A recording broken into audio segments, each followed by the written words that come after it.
반갑습니다, 성도 여러분. 오늘은 제 13강. 오늘은 신약에 대해서 오늘부터 공부를 좀 해보려고 합니다. 그런데 그 배경이 되는, 뿌리가 되는 몇몇 이야기들을 먼저 좀 거론을 해야겠는데, 그 중에 오늘 우리가 함께 살펴볼 주제는 유대교입니다.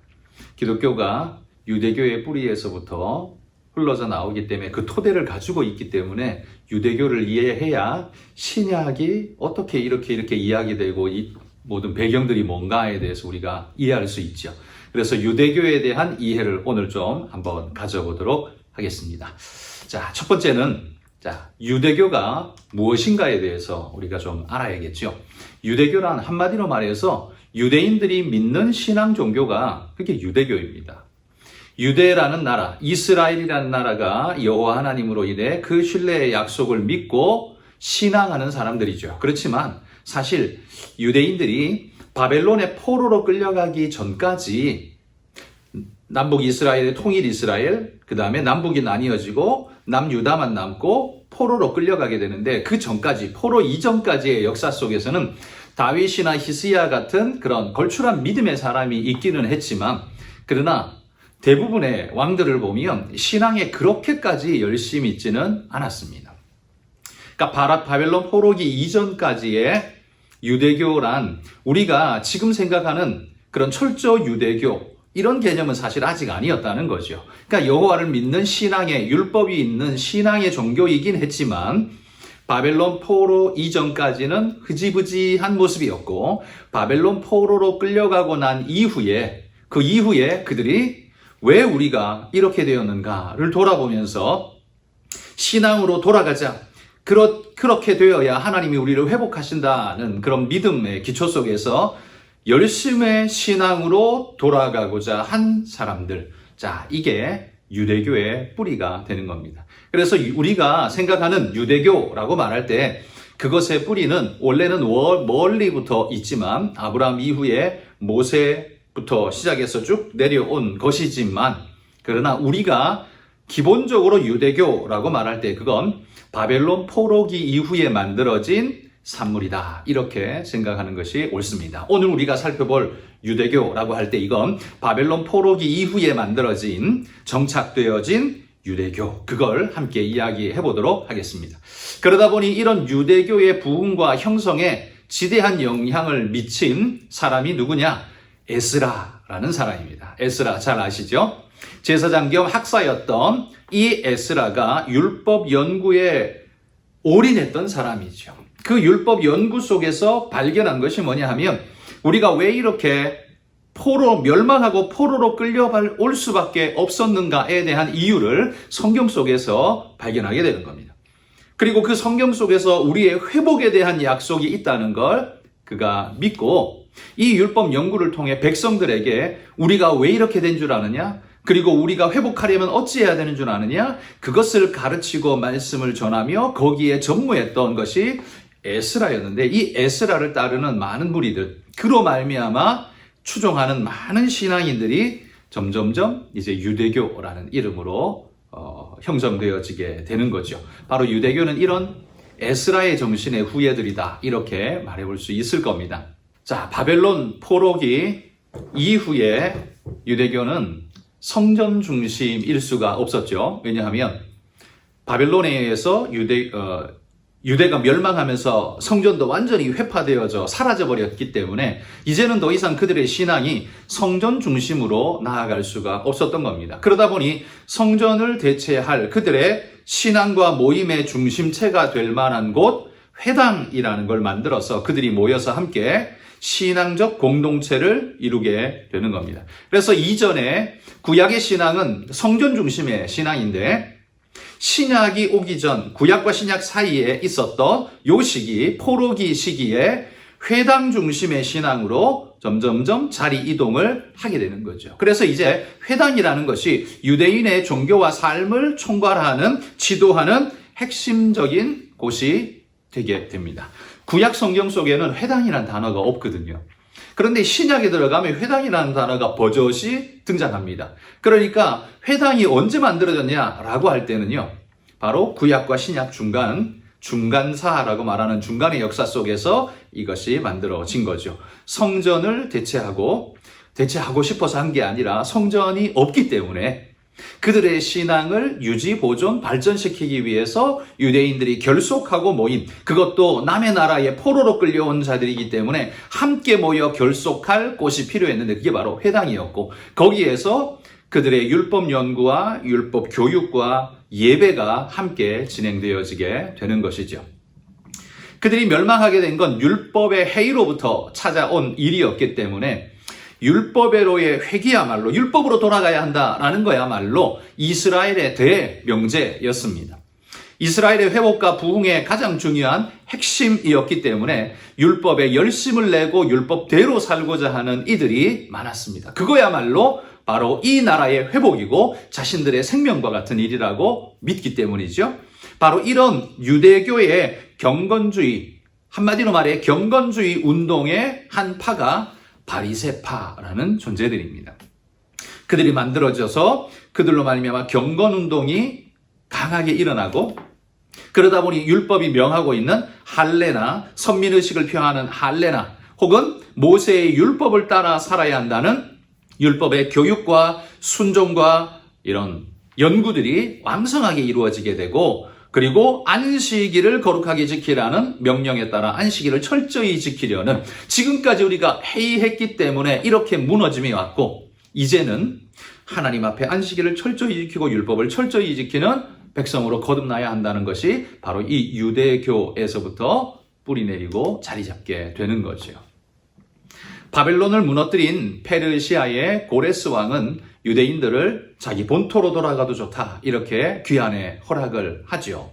이에 따라 유대 땅으로 돌아가게 된 유대인들은 신정국가 체제를 형성하게 됩니다. 물론 그들이 본토로 돌아가지만 돌아간 그 땅은 이스라엘 본토의 땅이기는 하지만 국가명은 뭐냐? 페르시아이죠. 페르시아의 속국의 상태이기 때문에 페르시아의 총독이 다스리는 페르시아의 변방나라, 변방의 하나일 뿐이기 때문에 유대인들이 스스로 왕을 세울 수는 없죠. 그럼 반역이 되니까요. 돌아가도 좋다는 거지 거기 왕을 세우라는 말은 아니거든요. 그러니까 그들이 돌아가서 왕을 세울 수는 없고 자유롭게 우리 땅에서 우리 백성들이 잘 돼. 그럼 구심점을 뭐로 할 거냐? 그게 바로 제사장을 중심으로 해서 그들이 믿는 그 유대교를 튼튼히 함으로써 결속을 다지고 하나님이 약속하신 내일을 준비하는 그런 일들이 일어나게 되는 겁니다. 그래서 유대인들은 이 바벨론 포로에서 돌아와 유대 땅에 돌아와 신정국가 체계를 이루며 제사장이 그들의 삶과 신앙의 중심의 역할을 하는 존재가 되죠. 이게 바로 유대교였다는 겁니다. 신약에 보면 제사장이 가지고 있는 힘과 중심적 역할이 굉장히 강하죠.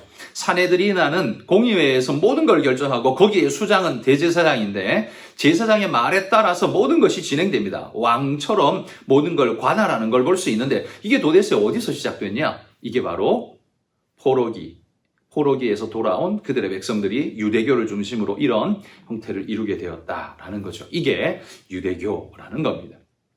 자, 그러면 이런 유대교가 가지고 있는 신학 사상은 뭔지, 그들은 뭘 가르치고 뭘 중심으로 하고 살아가는지에 대해서 한번 살펴보도록 합시다.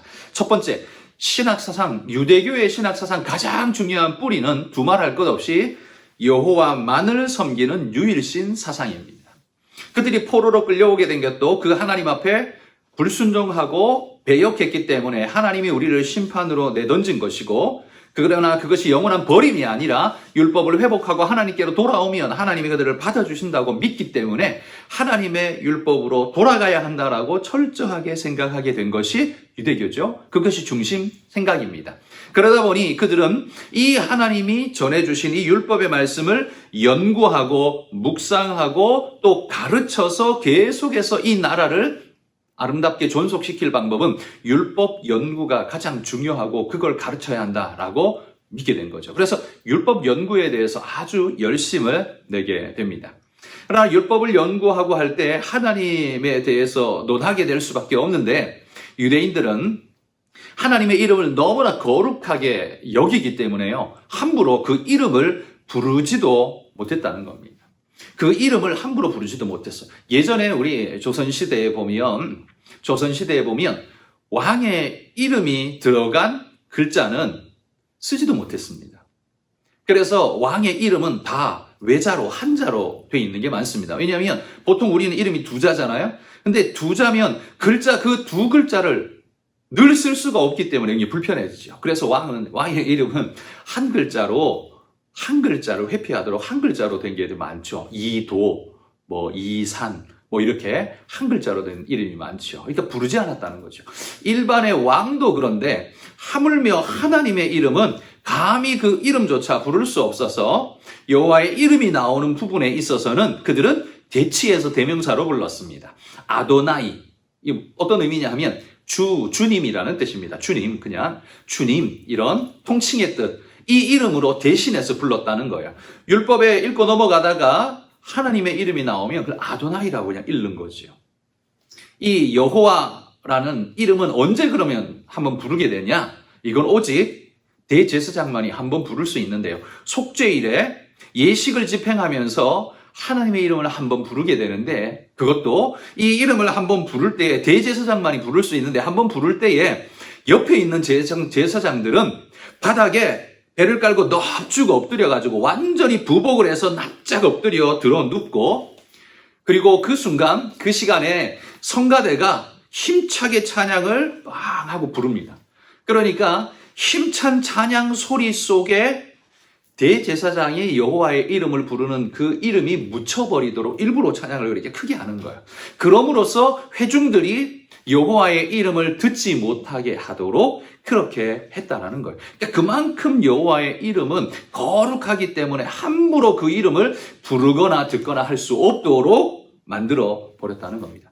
이게 유대교의 특징이죠. 오직 여호와 하나님 한 분만을 믿고 따를 뿐만 아니라 그분을 경외하고 섬김에 있어서 어마어마했다라는 사실입니다. 오늘 우리가 하나님을 너무 쉽게 부르는 것도 사실 신앙적으로 놓고 보자면 굉장히 경망스러운 일이라 할 수 있죠. 너무 쉽게 함부로 하나님은 사랑이다라는 말 속에 숨어서 우리는 너무 마음대로 함부로 하는 게 아닌가라는 생각을 해봅니다. 여러분, 이 유대교 이런 식으로 할 필요는 없지만, 그러나 우리도 여호와의 이름을 망령되이 일컫지 않으며 그분의 이름을 귀히 여기고 사랑하고 존중할 줄 아는 자세를 가지는 것 굉장히 중요한 일이다. 저는 그렇게 생각합니다. 자, 그런데 여호와의 이름을 이렇게 크고 중하게 여기기 때문에 이름만 그래요? 아니죠. 하나님 그분 자체에 대해서 감히 넘겨다 볼 수 없는 어마어마한 존재이기 때문에, 그러면 그분과 어떻게 소통을 해야 될까요? 어떻게 소통을 할 수 있을까요? 그러기 위해서 필요한 게 있습니다. 존재가 하나님과 우리 사이에 중재의 역할을 하는, 그러니까 메신저, 소식을 전달하는, 하나님의 명령을 전달하는 존재가 필요한 거죠. 왜? 하나님이 직접 무엇인가를 할 수 없기 때문에. 하지 못한다는 게 아니라 너무 어미하시고 거룩한 분이기 때문에 그렇게 하면 우리가 죽을 수 있으니까 하나님이 아닌 천사들을 중간 대리자로 해서 우리와 관계를 맺게 하셨다. 그래서 천사의 이야기가 많이 등장하게 되는 겁니다. 천사의 존재에 대한 필요성과 이유가 거기에서 명확하게 등장하게 되는 거죠. 자, 그럼 두 번째는, 그들의 신학 사상의 두 번째는, 유대인들은 스스로를 하나님이 약속해 주신 약속의 백성이다 라는 생각을 견고히 하고 있었습니다. 이게 그들의 신학의 또 하나의 뿌리였습니다. 여호와 하나님만 믿는다는 것이 유일신 사상이 첫 번째라면, 두 번째는 우리는 그분이 약속해 주신 언약의 백성이다 라는 것을 확고히 믿고 따랐습니다. 그래서 우리는 선택받은 백성, 선민이고 오직 하나님이 부르신 유일한 백성, 그 특권의식 때문에 과다하게 헛된 모습들이 나오기도 하지만 이 특권의식이 그들 안에는 굉장히 강했습니다. 그래서 그들 안에는요, 이스라엘 땅, 본토, 이스라엘 땅 안에 묻히면 부활이 보장된다고 믿었습니다. 왜? 하나님이 택한 백성이기 때문에. 그러기에 메시아가 올 때에 이 유대교에도요, 메시아 대망 사상이 있는데 그 메시아가 올 때에 이 유대 땅에 묻힌 자들은 부활하게 된다고 믿습니다. 유대 땅에 묻힌 하나님의 백성들은 그들의 육체가 소생하여 부활하게 된다고 믿었어요. 그래서 그 부활할 때에 그의 육신과 영혼이 만나게 되고 그래서 부활체로 일어난다라고 그들은 믿게 되죠. 이런 선택된 백성, 이런 선민은 누구냐? 그 표지를 나타내야 되는데 그걸 할례라는 것으로 나타냈습니다. 그래서 그들은 할례를 굉장히 자랑스럽게 생각할 수밖에 없겠죠. 이게 구원의 표징이거든요. 할례 받았냐? 아, 그럼 넌 구원 받겠구나. 이런 상태가 될 수밖에 없는 거죠. 그건 굉장히 중요한 표식이 됩니다. 자, 세 번째 그들이 중요한 그들의 신학 사상에 인간에 대해서는 그러면 어떻게 봤을까? 유대교는 하나님께서 인간의 육체 속에 영혼을 하나님이 넣으셔서 인간이 되게 하셨다라는 창세기 2장의 말씀을 확고히 믿습니다. 우리의 인간 개념과 같죠. 하나님이 육체를 지으시고 거기 영혼을 넣으셔서 인간이 되게 했다는 거예요. 그러므로 하나님이 영혼을 주셔서 인간이 되었기 때문에 인간은 하나님께 순종하고 그분을 따라야 하는 의무가 있는 존재라고 믿었습니다. 그래서 인간이란 뭐냐? 하나님의 종이라는 의식이 이 유대교 안에는 아주 견고하게 세워져 있었죠. 그리고 그들은 아담의 타락으로 말미암아 인간에게 죽음의 형벌이 찾아왔다는 걸 믿습니다. 그래서 모든 인생이 다 죄에 눌려 죄의 영향을 깊이 받은 범죄한 존재들이라는 사실을 믿습니다. 그러나 그런 범죄한 존재들임에도 불구하고 그들은 인간을 두 종류로 나누는데 선한 본능의 인간과 악한 본능의 인간입니다. 그런데 이 선한 본능과 악한 본능을 뭘로 나누느냐? 보통 우리는 도덕으로 나누죠. 도덕적 착한 사람을 선한, 악한 사람을 악한 이렇게 이야기하는데 여기에서 선함과 악함은 도덕으로 나누는 게 아니라 율법으로 나누는 겁니다. 인간이 태어나면서부터 악한 본능을 모두가 공통분모로 가지고 있습니다. 그렇게 태어나게 되는데 그런데 13세가 될 때에 기준은 다 남자입니다. 안타깝게도 13세가 될 때에 율법의 아들로서 율법에 대한 필요한 지식을 갖게 되면 인간 안에 선한 본능이 작동하게 되어서 선한 본능에 인도받는 온전한 자가 된다라고 믿었던 것이죠. 그래서 그들은 성인식 같은 거 하는 걸 보면 13세, 14세 뭐 이런 때 성인식을 하잖아요. 그들은 14세쯤에 하는데 그때에 율법을 읽고 그것을 해석하고 하는 예식을 치릅니다. 율법을 읽는. 이게 뭐냐? 율법의 아들로 인정받고 태어나는 거죠. 이렇게 율법의 아들이 되면 그의 안에 선한 본능이 작동해서 율법을 따라 사는 선한 본능이 작동해서 선한 인생이 될 수 있는 것입니다. 그러니 율법이 없는 자는 누구라 할지라도 선한 본능이 없는 악한 자일 수밖에 없는 겁니다. 이방인들은 어떻게 됩니까? 전부 다 아무리 그가 도덕적으로 착하든 말든 상관없이 그거 모두가 악인일 뿐이에요. 그들의 개념으로 놓고 봤을 때 모두가 다 악인일 수밖에 없는 겁니다. 왜냐하면 선한 본능, 율법으로 말미암는 율법의 지식을 통해 태어나게 되는 선한 본능이 그들 안에 존재하지 않기 때문이죠. 그러니 그들에게 선민의 구분이란 확실하게 그들 안에 작용하게 되는 겁니다. 그런데 이런 유대인에게도 선한 본능, 율법을 통해 선한 본능이 작동하기는 하지만 그러나 그럼에도 불구하고 범죄할 가능성은 있다라고 믿었습니다.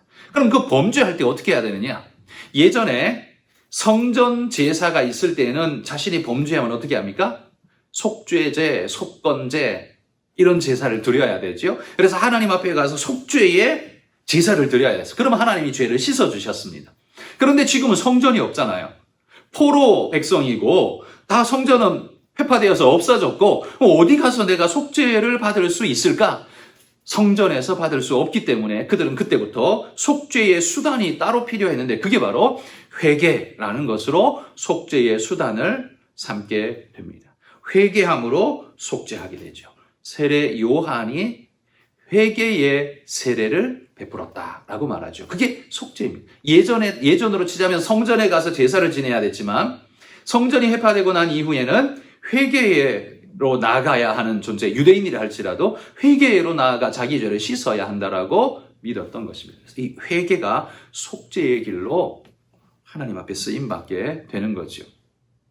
자, 인간은 행위에 의해서 심판을 받게 된다라고 유대인들은 믿었습니다. 그래서 계명을 철저하게 지키는 것은 기본으로 믿었습니다. 그런데 거기에 플러스 하나님의 마지막 심판대 앞에서 그들이 온전하다 칭찬받고 온전하다 인정받을 수 있으려면 이런 단순한 계명을 지키는 정도가 아니라 그걸 넘어서서 적극적인 선의 행위, 자선 행위를 함으로써 하나님 앞에 인정받는 자가 되어야 한다라고 믿었습니다. 그래서 유대인들에게는 율법 속에서도 고아와 과부를 위해 3년에 한 번씩 11조를 더 드려서 그들을 구제하는 모습이 있죠. 그러니까 유대인들에게는 이 구제의 모습이 있는 겁니다. 유니세프 같은 것도 바로 거기에서 나오는 거죠. 그들의 이런 물론 자기 백성들을 이렇게 돕는 면들이 강하겠지만 그런 의식들, 그래서 자선을 통해서 하나님 앞에 인정받고 덕을 쌓는 그런 의식들이 유대교 안에 강하게 있었다라는 사실입니다. 그게 인간이 어떠해야 하는가를 보는 그들의 신학 사상 중에 하나였었다는 거죠. 자, 네 번째는 율법에 대해서는 그럼 어떤 개념을 가지고 있는가 봅시다. 포로기 이후에는요, 성전 제사가 없어지고는 유대인의 가장 중요한 의무로 율법을 연구하고 율법을 묵상하고 율법을 가르치고 하는 것이 유대인에게 가장 중요한 책무로 주어지게 됩니다. 이런 율법을 전문적으로 연구하고 필사하는 이들을 우리가 서기관이라고 부르죠. 서기관. 여러분, 구약에는 서기관 이름이 거의 잘 안 나옵니다. 그런데 신약에 가면 서기관 이야기가 많이 나와요.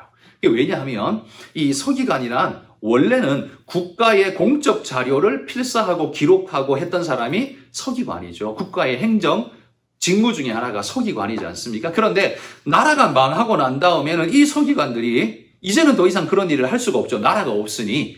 그럼 이들은 뭘 할까요? 그러나 이들은 히브리어에 능통할 뿐만 아니라 학식이 대단하고 율법에도 정통했기 때문에 이 사람들은 율법을 필사하고 연구하는 쪽으로 자신의 전문성을 사용하고 하게 됩니다. 그래서 서기관들은 이제 율법을 필사하고 똑같이 복사하고 손으로, 그리고 그걸 연구하고 그걸 가르치고 하는 책무들을 서기관이 받게 되는 겁니다. 그래서 이전에는 제사장이 독보적인 존재였지만 포로로 끌려가고 난 다음에는요, 제사장이 성전이 없기 때문에 명예직으로서는 언제나 최고의 자리에 있었지만 역할적으로는 이제 서기관이라는 새로운 존재가 등장하면서 제사장과 비슷하게 고위 신분으로, 영적 고위 신분으로 인정받게 됩니다. 백성들이 인정을 그렇게 하게 되는 거죠. 주전 2세기면 로마가 유대를 통치하기 이전, 바로 전이죠. 전에 헬라 제국이 유대 사회를 통치하고 있을 때입니다. 페르시아가 헬라에 의해서 멸망하지 않습니까? 헬라에 의해 멸망하고 난 다음에 이 알렉산더가 일찍 죽지 않습니까? 죽고 난 다음에 거대한 광활한 제국을 그의 수하장수 넷이서 분할하여서 4개의 나라로 나뉘어지게 됩니다. 그 중에 이 유대 땅은 이집트 쪽을 통치했던, 이집트 쪽과 팔레스타인 쪽을 같이 통치했던 프톨레미라는 장수에 의해 다스려진 프톨레미 왕국에 의해 처음에는 지배를 받다가 이후에 시리아와 지금의 이라크, 이란 쪽을 통치했던, 영역으로 삼았던 셀류크스라는 이 왕조, 이 왕국이 이 유대 땅을 서로 먹고 하는 일을 합니다. 처음에는 프톨레미가 유대 땅을 통치하다가 나중에는 셀류커스라는 이 나라가, 왕국이 유대를 통치하게 되죠. 그 셀류커스 왕조가 통치하던 때에 2세기 그 왕 중에 에피파네스라는 별명을 가진 왕이 있었습니다. 이 에피파네스가 뭐냐 하면 신의 현현이라는 뜻입니다. 그러니까 신이 나타났다라는 거죠. 그러니까 자기를 신이 나타난 걸로 자기를 신격화한 이름 아닙니까? 그 이름에서부터 벌써 이 사람이 얼마나 자기를 과대 포장하고 신적인 존재로 자기를 삼으려 했던가를 알 수 있죠. 이 사람에 의해서 유대교는 극심한 박해를 받게 됩니다. 유대교라는 이름 때문에 엄청난 박해를 받고 유일신, 그러니까 자기를 신으로 섬기지 않으니까 유일신 여호와만 섬기는 그들을 극렬하게 공격을 하는 거죠. 신앙을 핍박하고 종교를 무시하고 더럽히고 하는 일들을 가차없이 하게 됩니다. 이때에 유대 사회를 정신적 지도를 이끌고 있었던 제사장 계열의 서기관들은 이 헬라주의에 굴복하게 됩니다. 이 제사장들은 자신들의 위치를 지키는 게 언제나 제일 중요했습니다. 그러다 보니 그 통치 세력에 언제나 좀 굽실거리는 형태가 많이 있었어요. 로마가 오면 로마의 머리를 조아리는, 헬라가 오면 헬라의 조아리는 지금 그런 상황이지요. 그렇지만 평신도 출신의 서기관들은 좀 달랐습니다. 평신도 출신의 서기관들은요, 율법에 대한 목숨 같은 율법을 지키고자 하는 생각이 강해서 그들은 율법을 지키고 율법에 위배되는 일들이라면 목숨을 걸고 거부했기 때문에 이때 수많은 평신도 서기관들이 죽임을 당하는 일들을 겪게 됩니다. 그러나 죽임을 당했지만 이스라엘 백성들에게는 제사장 계열의 서기관보다 평신도 계열의 서기관들이 훨씬 더 율법에 철저하구나라는 걸 생각하면서 점점 더 그 평신도 출신의 서기관들의 위상이 점점 더 높아져가는 계기가 되는 것이지요. 자, 유대인들은 이 율법이라고 할 때 그들에게 성문법과 함께 구전율법도 굉장히 중요했습니다. 이 율법이라고 말하면 그들에게는 이 경전으로 칠 수 있었던 것, 그리고 그 경전에 준하는 것들이 있는데요. 미드라시, 그다음에 미시나, 탈무드라는 게 있죠. 이 미드라시가 뭐냐 하면 미드라시는 율법을 해석해 놓은 것이 미드라시입니다. 그러니까 율법 자체를 해석해 놓은 것이 미드라시예요. 그러니까 구약을 해석해 놓은 게 미드라시인데 율법 자체를 해석한 건 할라카라고 부르고, 그리고 율법 외에 나머지 구약의 것들을 해석해 놓은 걸 하까다라고 이렇게 불렀습니다. 이게 구약에 대한 공적인 해석이 미드라시라는 겁니다. 그리고 이 미드라시 말고는 미시나라는 게 있는데 이 미시나는 뭐냐 하면 바리새인들과 이 랍비들이 구전으로 가르쳤던 구전의 총합이 이 미시나입니다. 율법적 구전의 가르침이 미시나라는 겁니다. 구전을 통해 가르쳤던 모든 수집물들, 자료 수집물들을 모아서 이걸 미시나라고 해서 율법을 보완하는, 보완이 모자라서 보완하는 게 아니라 보호하고 지키고 하는데 도움이 되는 가르침으로 그들은 받고 또 열심히 배웠습니다. 이게 미시나라는 거예요. 그리고 그 미시나에 대한 해석본이 탈무드입니다. 탈무드. 그래서 미드라시, 미시나, 탈무드, 이렇게 그들은 율법을 지키기 위한 세 단계의 가르침들을 가지고 있었죠. 이걸 철저히 공부하고 배우고 가르침으로써 유대인이 유대인일 수 있는 토대를 만들어 계속 유지해 갈 수 있었던 것입니다. 자, 마지막 다섯 번째는요. 그들의 신학 사상의 중요한 다섯 번째는 그들에게는 유대교에는 메시아 사상이 있었다는 겁니다. 유대인들은 하나님의 은혜 가운데에서 하나님 백성들에게 은혜의 시대가 도래해 올 거라고 그들은 기대하고 있었습니다.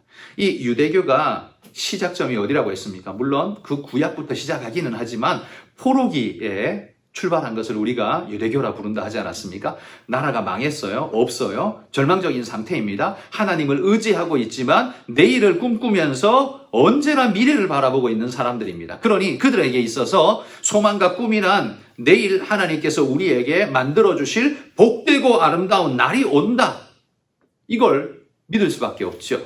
이 바로 하나님이 주시는 은혜의 시대라고 믿었던 겁니다. 그게 바로 그 날을 누가 가지고 오느냐? 메시아가 가지고 온다라고 믿었던 겁니다. 인간 메시아보다 하나님이 직접 간섭하실 그 역사의 날이 올 거다라고 유대교에서는 철저하게 믿고 있었습니다. 그래서 예수님이 오시는 그때에 유대 백성들 가운데는요, 메시아에 대한 갈망이 컸습니다. 그래서 세례 요한이 귀한 가르침을 주고 세례를 베푸니까 혹시 당신이 그분이십니까? 이건 당신이 우리 약속해 주신 그 메시아, 당신이 그분이십니까? 라고 묻게 되는 걸 보게 되죠. 바로 이 유대교 사상 속에 하나님의 은혜의 때가 오는데 그 때를 몰고 오시는 분이 바로 메시아다라는 믿음이 그들 안에 굳건하게 있었기 때문에 그렇습니다. 주님이 오실 때에는 이미 이 메시아 사상이 팽배하게 있어서 주님을 갈망하고 기다리고 있었다는 거죠. 그런데 이런 은혜의 날이 오기 전에 유대인들에게는요, 국가적인 큰 환란의 때가 오게 된다라고 그들은 생각하고 있었습니다. 국가적인 큰 어려움의 때가 도래할 것이다. 그리고 그 어려움의 때를 이겨내면 황금의 시대가 도래하게 될 것이다 라고 믿었어요. 이 황금의 시대는 다윗의 영광스러웠던 때와 같은 그런 때가 올 거라고 믿은 거죠. 그래서 그 때를 몰고 오시는 분이 누구냐? 다윗의 가문의 후예로 오시는 메시아. 그분이 우리에게 그 때를 가져다 줄 거다라고 믿었던 겁니다. 다윗 가문의 메시아는 우주적인 평화와 번영과 하나님에 대한 충성과 율법에 대한 신실함으로 온 세상을 통치하실 것이다. 지금 저 대적들이 날뛰고 있지만 우리를 지배하고 있지만 메시아가 오는 그때에는 저들이 우리 앞에 발 앞에 무릎을 꿇고 우리의 통치를 바라고 소망하는 때가 올 것이다. 이게 바로 그들 유대교 안에 있었던 메시아 사상이었습니다. 이런 유대교의 메시아 사상을 잘 보여주는 저작물이 1세기 바리새인에 의해서 쓰여진 게 있는데 솔로몬의 시편이라는 글이 있습니다. 1세기 저작품인데 메시아 사상이 잘 드러나 있습니다. 이 솔로몬의 시편 안에 보면 메시아는 다윗의 아들로 오셔서 이스라엘의 왕이 되고 이스라엘을 통치하는 분으로 그려지고 있습니다. 그분이 오시면 불의한 자들을 다 흩어버리시고 하나님의 백성들을 모아 영광의 나라를 이루게 된다라는 걸 꿈꾸게 되는 거죠. 그러니까 신약 시대의 배경이 되는, 그러니까 로마가 그들을 지배하고 있을 때에는 이 로마 세력을 물리치고 예루살렘을 정화하고 하나님께서 그 백성들을 회복하실 것이라는 소망이 바로 이 솔로몬의 시편 안에 들어있는 겁니다. 이 솔로몬의 시편은 솔로몬이 쓴 게 아니에요. 바리새인이 썼다고 제가 말드렸죠. 그러니까 이 믿음 있는 어떤 유명인의 이름을 차용해 씀으로써 신뢰도를 더 얹으려는 이런 기법이지요. 자, 이게 되게 외경도 보면, 위경도 보면 이런 것들이 많죠. 쓴 사람은 딴 사람인데 누구 이름을 갖다가 쓴 이런 경우가 꽤 있습니다. 여기 솔로몬의 시편이 바로 그런 거라는 거예요. 솔로몬이 쓴 게 아니라 1세기에 어느 바리새인이 썼다라고 이야기되어지는 시편 속에 메시아 사상이 이렇게 드러나 있습니다. 메시아 통치가 예루살렘에 회복되게 되면 이방인들이 땅 끝에서부터 선물을 들고, 한마디로 말해 조공이죠. 선물을 들고 메시아에게로, 유대 백성에게로 오게 될 것이다 라고 그렇게 한껏 기대하고 있었습니다. 그런데 이게 이사야서에 보면 이런 뉘앙스의 글들이 있습니다. 이사야 60장 4절에서 7절 말씀에 보면 좀 길지만 여러분 한번 같이 한번 보시겠습니다. 이렇게 말합니다. 제가 한번 읽어볼게요. 내 눈을 들어 사방을 보라. 무리가 다 모여 내게로 오느니라.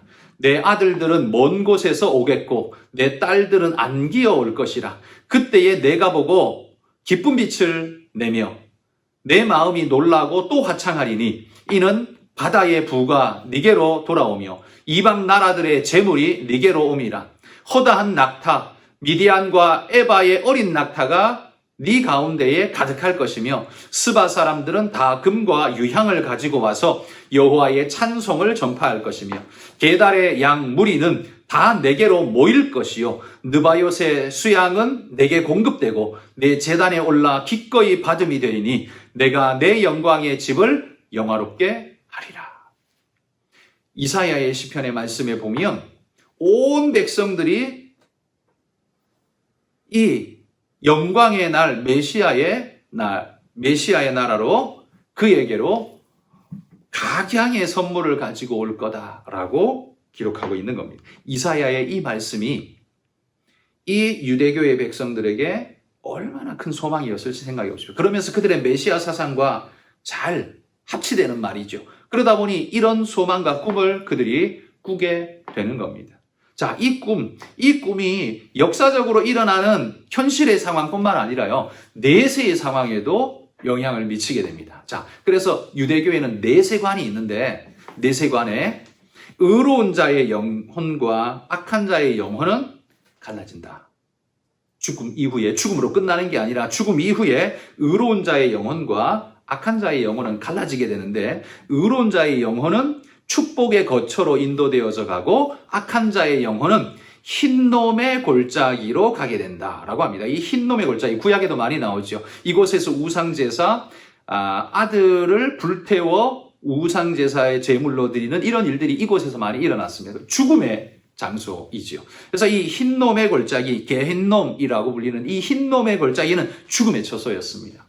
지옥 같은 그런 그림으로 그려질 수 있는 곳이죠. 이곳으로 인도된다고 믿었습니다.